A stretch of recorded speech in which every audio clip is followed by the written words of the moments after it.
According to Locke, the sky isn't blue and grass isn't green.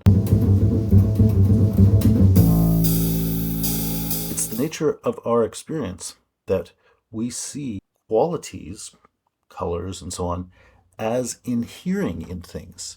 So, for example, if I make myself some custard or something, I have a nice smelling, tasty, quietly bubbling, warm, pretty kind of yellowy colored thing happening there. But Locke's point is that all of those qualities, the quietness, the warmth, the yellow, all of those qualities are actually true only of the relation that thing has to me and my sensory apparatus.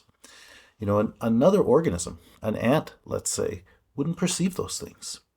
An ant encountering that same thing that I'm calling bubbling custard might hear the quiet bubbling as something deafeningly loud.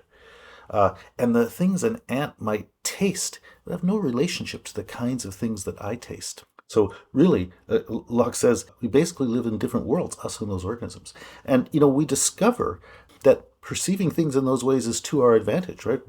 The way we perceive things is well suited to our needs. So it's kind of amazing that that works out.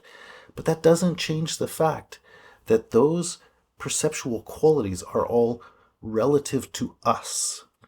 So we impute them to the things themselves, but they're really inherently relational. And so Locke calls those secondary qualities, or basically derivative or relational qualities. But he says not all of the qualities we perceive are like that. We are also able to perceive qualities that are true of the things. What are those qualities we perceive? Well, that the thing is a solid body, cohesively extended in space, of a certain mass, occupying a position of moving and coming into contact with other bodies. Those features that we also perceive, the primary qualities as he calls them, turn out to be real. They turn out to be true of the things and not just of our perceptual relationship to them. What is the real difference? Well, the difference is that those ones are the causal ones. Those are the properties that turn out actually to explain where the other things come from. How do we know that? We have no magic insight into things. We have no other place we can go beyond our experience.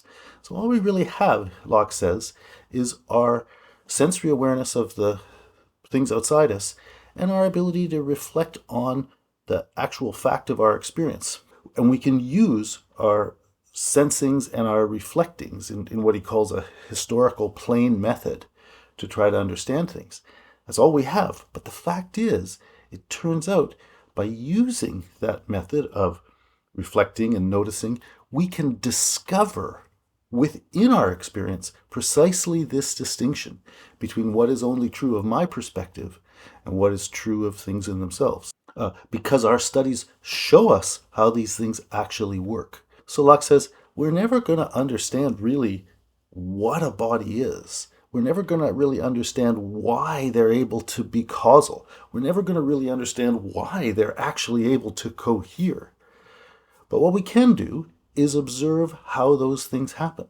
And it's precisely by observing those things that we have come to learn the rules of bodies that explain why the sky appears to us to be blue and why grass appears to us to be green, even though those things are not true of the things themselves.